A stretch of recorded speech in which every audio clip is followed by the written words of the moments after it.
Welcome back नाज़रीन। Break के बाद खुश आमदीद कहता हूँ आपको। और आज टीम ताकुब जो है वो बुलेट हसनवाल में मौजूद थी और पठान कॉलोनी के इलाकों में मौजूद थी, जहाँ पर जो है सैलाबी सूरत हाल बनी हुई है, जहाँ पर लोगों को काफ़ी ज़्यादा मुश्किलात का सामना करना पड़ा था। और इस वक्त मेरे साथ जो है PP 138 के जो MP हैं, जिनको सदाबहार जो है वो MPA भी कहा जाता है, जिनका नाम पीर अशरफ रसूल है, और उनके साहबजादे मेरे साथ मौजूद हैं जो कि यूथ विंग शेखुपुरा के जो है प्रेसिडेंट भी हैं। और इनसे बात करने की कोशिश करेंगे और वो सवालात जो कि लोगों के सवालात थे, क्योंकि हमने ग्राउंड रियलिटी जो देखी उस पर लोगों ने जो शिकवे किए, वो सवालात जो है वो हम जो है पीर मोहम्मद साहब से करेंगे जो मेरे साथ मौजूद हैं। और लोगों ने कहा कि इंतज़ामिया यहाँ पर नहीं आई, जो अवामी नुमाइंदगान हैं वो यहाँ पर नहीं आए, मगर जब हम निकले और हमने देखा कि मोहम्मद भाई जो हैं वो ख़ुद यहाँ पर खड़े होके यहाँ से जो पानी का निकास है उसको अपनी निगरानी में बेहतर बना रहे हैं। मगर इनसे बात करते हैं और कुछ सवालात हैं, तलक सवालात भी होंगे, उनका जवाबात जो है इनसे जानने की कोशिश करेंगे। अस्सलाम वालेकुम जी। अस्सलाम, कैसे मोहम्मद भाई, बहुत शुक्रिया आपके टाइम का।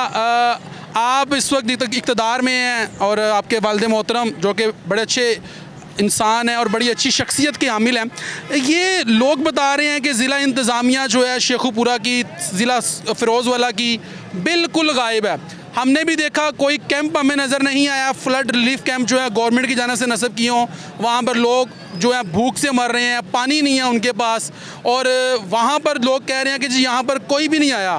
तो क्या समझते हैं कि ये किसकी जो है गफलत है? अब जाहिर बात है कोई भी अपनी ज़िम्मेदारी कबूल करने के लिए तैयार नहीं है। अगर महकमा इनहार की बात की जाए तो वो अपनी ज़िम्मेदारी कबूल करने के लिए तैयार नहीं है। इरिगेशन डिपार्टमेंट वो अपनी ज़िम्मेदारी कबूल करने के लिए तैयार नहीं है। यानी कि हर डिपार्टमेंट एक दूसरे के ऊपर डाल रहा है। तो क्या समझते हैं कि ये प्लानिंग जो है मानसून से पहले होनी चाहिए थी? ज़ाहिर बात है हर साल सैलाब आता है, तो क्या इसकी कोई प्लानिंग नहीं की गई या इसकी कोई तैयारी नहीं थी? अब वो सारा खुमियाजा जो है गरीब आदमी भुगत रहे हैं। हमने देखा कि लोग, बच्चे जो हैं घरों की छतों पर बिलक रहे हैं भूख से, पानी के लिए।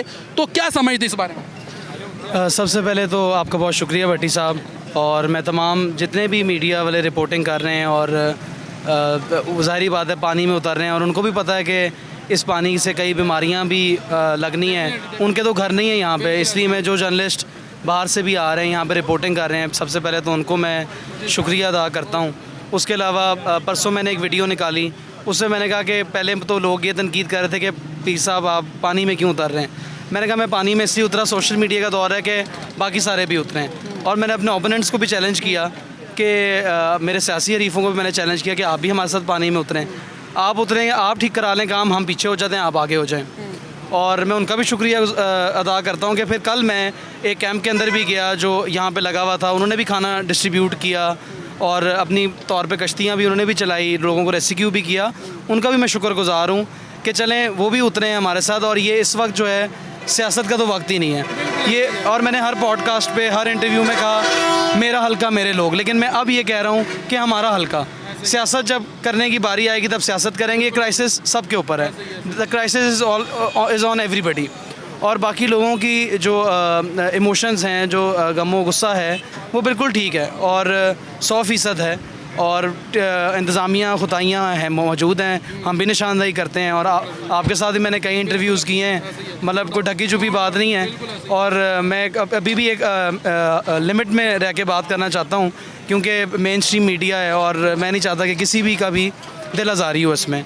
बाकी जहाँ तक बात आई 2004 से आपकी कोई भी हुकूमत रही हो, उसको ये बताया गया है कि जो ये सारा मसला है क्लाइमेट चेंज की वजह से हो रहा है। पाकिस्तान 2% कंटेंडर है, 80% हमें इसका ही इम्पैक्ट आता है।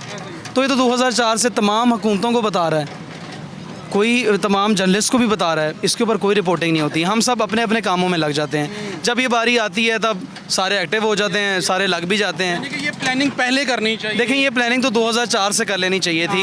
ये देख यहाँ पे जब हमने इसकी एक्सटेंशन की, इसकी कैपेसिटी कम थी, उसको ज़्यादा किया गया।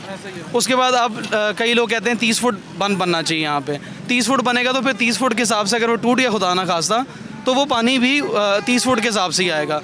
तो हमें ये चीज़ों की समझने की ज़रूरत है। फिर हमने आप यहाँ पे एक पहले जो इशू बना वो ये भी था कि यहाँ पे शायद जो बन है वो किसी स्पेसिफिक जगह को डुबाने के लिए बन रहा है, बाकी कोई टाउन बचाया जा रहा है, कोई फैक्ट्री बचाई जा रही है। मैंने उस टाइम कहा अपने ओपोनेंट्स के कि यार कोई शर्म करें, ये वक्त सियासत का नहीं है, हमें मुतहरिक होकर ये सारा कुछ करना है।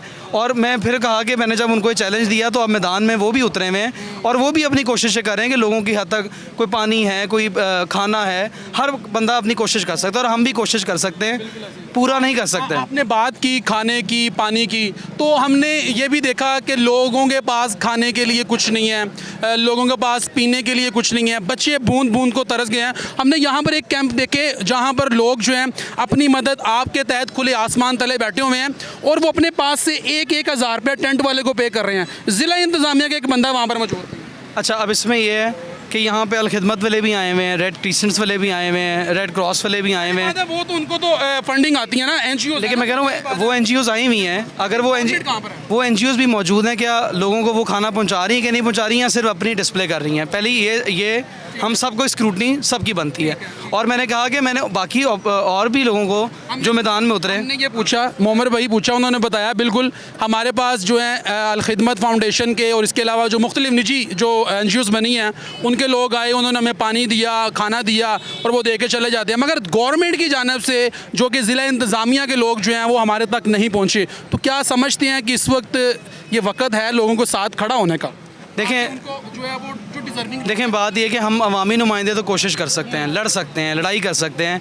मैंने अपने कल वीडियो पैगाम में भी कहा कि मैं ACDC उनसे लड़ता भी हूँ, झगड़ता भी हूँ, फिर भी बर्दाश्त भी करते हैं। और इस पानी के बाद हमें उनकी फिर भी ज़रूरत है, क्योंकि इसके बाद जो बीमारियां आनी हैं, जो चीज़ें आनी हैं, मेडिकल कैंप्स लगने हैं, बड़ा अभी इशू होना है। अभी कमिश्नर साहब यहाँ पे मीटिंग करके गए हैं, उसमें वाले साहब भी थे, हमारे मुतलका एमएलए राना अतीक साहब भी थे। उन्होंने यहाँ पे कैंप्स भी लगाना है, यहाँ शादी हॉल भी कोई वो उसकी भी अरेंजमेंट्स कर रहे हैं जहाँ पर खाना शाना दिया जाए। देखें बात ये है कि हम सबको करना है। ज़िला जो इंतज़ामिया है उसके अंदर अगर कमी पेशी है, हम यहाँ पे मौजूद हैं हर टाइम, हम उसे लड़ रहे हैं। अभी भी ये ट्रेन लगी हुई है इधर, मैंने पता नहीं क्या उनको गालियाँ भी दी होंगी, क्या कहा भी होगा। नो डाउट आप कर रहे हैं और मुझे पता है मोमर भाई से मेरा एक भाइयों वाला ताल्लुक़ है और मोमर भाई जो है हक सच की बात करते हैं, चाहे वो इनके जो यानी कि जो हमायती हैं उनके खिलाफ ये करते ज़रूर हैं, हक सच की बात करते हैं और बड़े ही क्रेडिबल बंदे हैं। मगर मोमर भाई कब किया जाएगा? अब फिर दोबारा एक स्पेल आ रहा है मानसून का, उसका कल से बाकायदा तौर पर आगाज़ हो जाएगा, तो फिर तो सिचुएशन जो है आउट ऑफ कंट्रोल हो जाएगी। इस वक्त तो सिचुएशन को कंट्रोल किया जा सकता है। अच्छा चले मैं आपको एक टिप देता हूँ। यहाँ पे एक मस्जिद है जमाल पाइप की, पिछले साल आपको याद होगा यहाँ पे 3 ब्रिजेस थे, बिल्कुल, और हमने लास्ट जाके अंदर घुस के खुद निशानदाही की, अवामी नुमाइंदों ने की, जाके वो ब्रिज कटवाए और एक ब्रिज अभी बाकी है, उसका भी इरिगेशन NOC का उनके पास मौजूद है। हमें तो अभी ये भी नहीं पता, इरिगेशन जवाब भी नहीं जमा कराया कि ये क्यों, किसने दिए, क्यों ये कर रहे थे। अब वहाँ पे एक मस्जिद है, अब वो मस्जिद जो है वो इसके रास्ते पे बनी हुई है। आप इसके ऊपर एक शो भी करें, मैं आपको ये भी टिप देता हूँ, बाकी मीडिया वालों को बताएं। लेकिन यहाँ पे 1000 बंदा इकट्ठा हो जाएगा कि अल्लाह के घर को तोड़ने के लिए इकट्ठे हो गए हैं, मतलब कि अल्लाह के घर को क्यों तोड़े हैं। लेकिन अल्लाह ताला तो ये फरमाता है कि कहीं पे भी अगर रोड़ा भी आ जाए तो आपने उसको साइड पे करना है, बेशक कोई भी चीज़ आगे आ जाए उसको आपने ख़त्म करना है। तो अगर ये ब्लैक मेलिंग इस तरह की भी जब चलती रहेगी इनकी तरफ से भी, तो हम सबका ही कसूर हुआ ना इसमें। मोमर भाई आपने बड़ी अच्छी बात की। तो फिर जब आपका दौरे हुकूमत है, आप लोग इक़्तिदार में हैं, तो ये आपका ज़ाहिर बात है होम ग्राउंड है, आप यहाँ के आपने विन किया हुआ है, तो फिर ऐसे लोगों को क्यों जो है वो यहाँ पर जो है वो मुसल्लत किया जाता है, जो लोग यानी कि काम ना कर सकती हों? तो क्या ये लोग जो हैं ऊपर से नवाजे हुए आते हैं? देखिए मैं वही बात की है कि मैं एक हद तक आपको बता सकता हूँ सारी चीज़ें। अगर ये हम वैसे जब पॉडकास्ट करेंगे तो खुली बातें भी होंगी, क्योंकि वो मेन स्ट्रीम मीडिया है और मैं नहीं चाहता कि कोई ऐसा मामला आपके लिए बने, मेरे लिए बने। लेकिन ये बात है कि कुछ ऐसी चीज़ें हैं जिनको आप नहीं छुपा सकते, जो सबके अवाम शाया है, लेकिन हम अब इसके सलूशन की तरफ जाना है। और मैंने यही कहा है कि जो अभी जिस सिचुएशन में हम हैं, पहले तो हम इस क्राइसिस से निकलेंगे और इंशाल्लाह ताला जवाब तो हर किसी को देना ही पड़ेगा। यहाँ ना देना पड़े तो आगे तो देना ही है ना, अल्लाह की अदालत में देना ही है। कोई मैसेज देना चाहते हैं उन लोगों को जिनकी जगह पर, जिनके इलाकों में अभी सैलाब नहीं आया, उन तक कोई मैसेज जो है वो आप देना चाहते हैं? मैं यही उन सबको मैसेज देना चाहता हूँ कि इंशाल्लाह ताला जहाँ तक कंट्रोल कर सकते हैं हम कर रहे हैं, कोशिश कर रहे हैं। बाकी अगर आता है, पानी आता है, तो हम कोशिश करेंगे कि उन तक पहुँचें भी। और कॉन्स्टिट्यूंसी बहुत बड़ी है, कोट पिंडी दास में भी है, वंडाला नासिर खान में भी है, हर जगह हम पहुंचने की कोशिश कर रहे हैं। लेकिन लाखों लोग हैं और कोशिश करते हैं कि उन तक पहुंचें। सब तक नहीं पहुंच सकेंगे, उसके लिए हम एडवांस में ही माफ़ी मांगते हैं अगर किसी से हमसे कोई गलती हो रही है। कोर्ट के लिए तो हम चले जाते हैं। नहीं, वोट के लिए भी जाते तो हम हर door to जगह door जाते हैं। डोर टू डोर भी जाते हैं। कोशिश हम करेंगे, कोशिश मैंने कहा मैं कोशिश करूंगा, वादा नहीं कर सकता, क्योंकि आपने बात की कि मेरी क्रेडिबिलिटी आपकी नज़र में भी यही है कि मैं हक सच पे बात करता हूँ। तो मैं इसलिए कह रहा हूँ कि अगर नहीं पहुँच सका, एक ह्यूमन कैपेसिटी भी है, तो उसके लिए पहली माज़रत, लेकिन इंशाल्लाह कोशिश ये है कि मैंने यही बात की और अपने ऑपोजिशन के लोगों को भी कहा कि आप भी उतरे मेरे साथ। आप मेरे सियासी हरीफ ज़रूर हैं, लेकिन मेरे भाई हैं, मेरे साथ कोई दुश्मनी नहीं है आपकी। आए मैदान में उतरे मेरे साथ, और वो उतरे हुए भी हैं, और हमने सब मिल के ये इस फ्लड के साथ लड़ना है। ये कोई किसी पार्टी का फ्लड तो है नहीं, ये सब के लिए है और आवाम के लिए। और मैं, क्योंकि वो मेरे सियासी हरीफ हैं, उनको मैं और वो उतर भी रहे हैं उस वीडियो के बाद, मैं इनको एक फिर कहूँगा कि आगे भी क्राइसिस हैं। ये पानी चला भी जाता है तो इसने इम्पैक्ट छोड़ना है, इसने बीमारियाँ करनी हैं। अगर हम सारे मिलजुल के नहीं करेंगे तो फिर मसला होगा। इसलिए मैं एक लाइन से आगे भी नहीं जा रहा। मेरे दिल में बहुत गम भी है, रंजिश भी है, लेकिन ये तब करेंगे बात जब हम इस क्राइसिस से निकल के। और बहुत शुक्रिया जी, मोमर भाई हमारे साथ मौजूद थे और बड़ी अच्छी गुफ्तगू जो है आप इनकी मुलाहिज़ा फरमा रहे थे।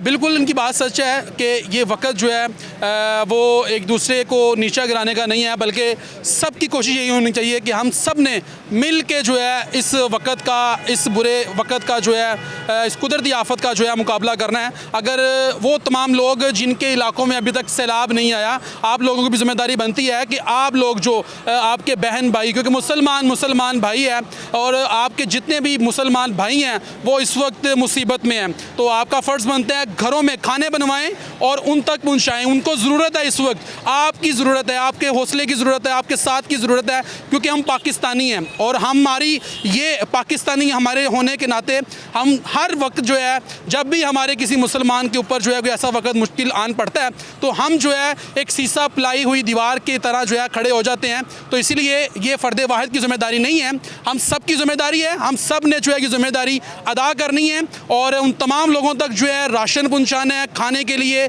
जो भी आपके पास है, 2 रुपये, 5 रुपये, 10 रुपये, जितनी भी आप हैसियत रखते हैं आपने उन तक पहुँचानी है। सब लोगों ने मिल के अल्लाह पाक की ज़ात जो है इस कुदरती आफत से तमाम लोगों को महफूज रखे। अल्लाह पाक की ज़ात मुल्क पाकिस्तान की खैर करे, मुल्क पाकिस्तान में बसने वाले बासियों की हिफाजत फरमाए। अगले प्रोग्राम तक के लिए अपने मेज़बान नईम भट्टी को दीजिए इजाज़त। अल्लाह ने के बान।